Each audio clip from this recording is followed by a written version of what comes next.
Spoštovani, tisto, kar v bistvu loči civilizacijo od barbarstva, so pravila.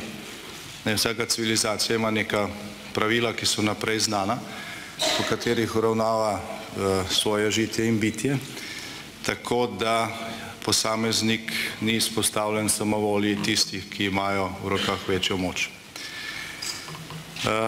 Torej v tem uvodu, ker imam na voljo samo 10 minut, predvsem o proceduri in o pravilih, o vsebini tega akta, te deklaracije, ki ima napačen naziv, se pravi nek globalni dogovor, več nadaljevanju, ko bo na voljo več časa.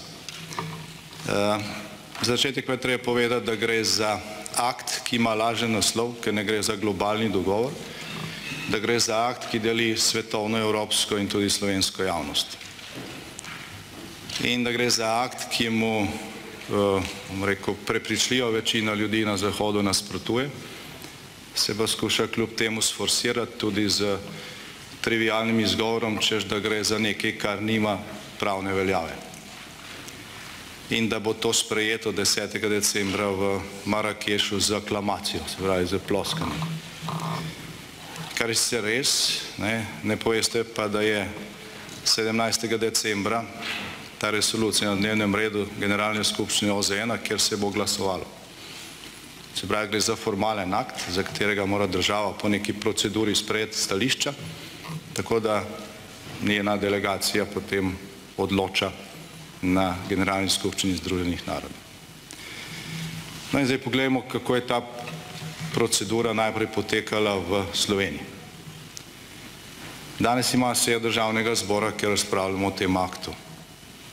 Nekaj dni nazaj smo imeli sejo delovnega telesa tega Državnega zbora, ki je razpravljal o tem aktu. Vlada pa je že teden prej dala soglasje k sprejemu tega akta z lažnim nazivom, ne da bi sploh obstajala kakršnakoli pravna ali politična podlaga za to. Politično zato, ker pač v skladu z akti, ki velja v Sloveniji, in resolucijo oziroma deklaracijo o znani politiki, Državni zbor tukaj nastopa kot akter, ki je vključen na koncu. Pravno pa zato, ker ste razpravljali in odločali o nečem, spoštovani kolegi iz vlade, kar v skladu z 11. členom Ustave Republike Slovenije sploh ni obstajalo. V Ustavi piše, da je uradni jezik v Sloveniji slovenščina. Vlada pa je potrdila nek akt, ki v slovenščini ni obstajal. Tudi danes ne obstaja v uradnem prevodu. Dali ste nam nek delovni prevod, ki je lahko pripomoček, ne more pa biti po slovenski ustavi osnova za odločanje, še posebej ne o tako pomembnem vprašanju. In da bo stvar še bolj komična ali pa tragikomična, prej smo malo pogledali življenjepise kandidatov za člane vlade v tej sestavi, ki ste jih poslali za hearinge, in smo ugotovili, da kar nekaj članov te vlade sploh ne razume angleško. Se pravi, sprejeli ste nek akt, ki ga niste niti prebrali, če pa ste ga niste razumeli, vsaj ne vsi.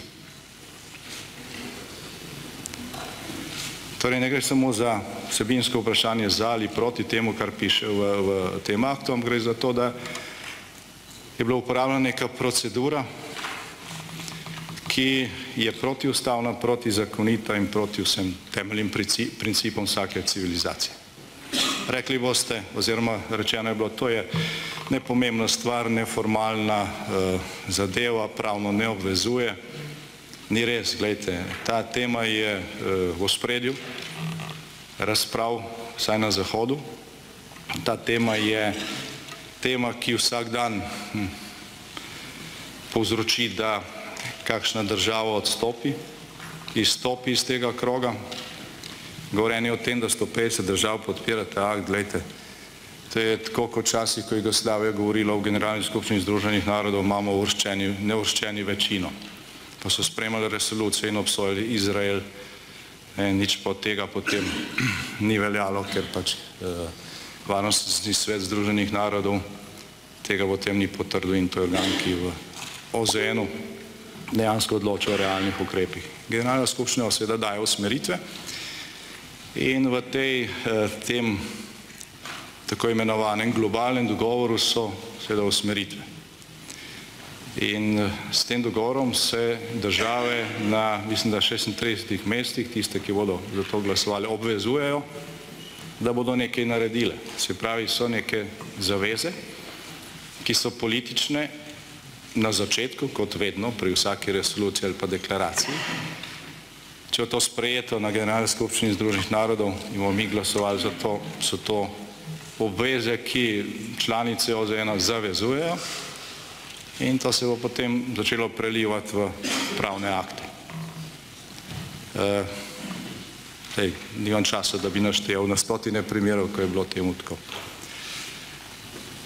Če preberete to deklaracijo z napačnim nazivom, naziv je pa napačen zato, ker če katerakoli članica Združenih narodov, ki je stalna članica Varnostnega sveta, ne sodeluje v nekem dogovoru, potem to ni globalni dogovor.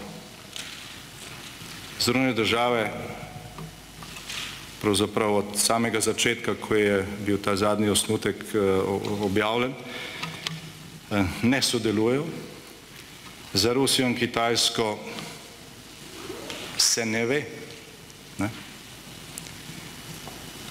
Druge države, predvsem države zahodne civilizacije, izstopajo druga za drugo.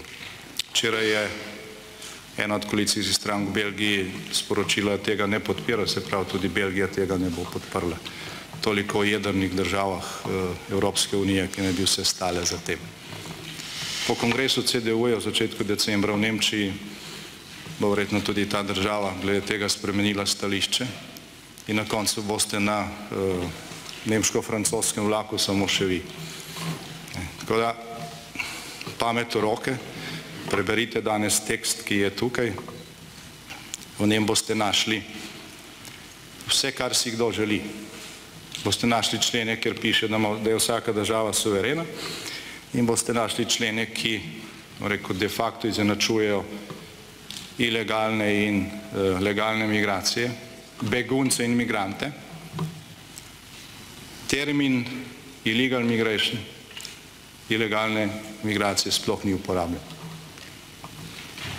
Je pa na 4 mestih zapisano, ne glede na status, se zagotavlja to, to in to. Da ne bo pomote, to ni deklaracija o človekovih pravicah. Zdaj v tej debati se je zahajalo na stransko ulico, češ vsi ljudje, ne glede to, ali smo iz Evrope, Afrike ali Amerike, imamo enake človekove pravice. Imamo jih po deklaraciji o človekovih pravicah, podobni deklaraciji, ki je tudi ratificirana, jih imamo in to ni ta tema. Je pa v tem dokumentu jasen namen, da se pravica do migracije počasi naredi za človekovo pravico. Beri, življenje na račun življenja drugih se naredi za človekove pravice in to je konec neke resne civilizacije. Zaradi vsega tega, kar je v tem tekstu, iz tega na koncu ne bo nič in države, ki bodo prej prišle k pameti, bodo pač toliko na boljšem. Poglejte, kaj misli javno mnenje v Evropi,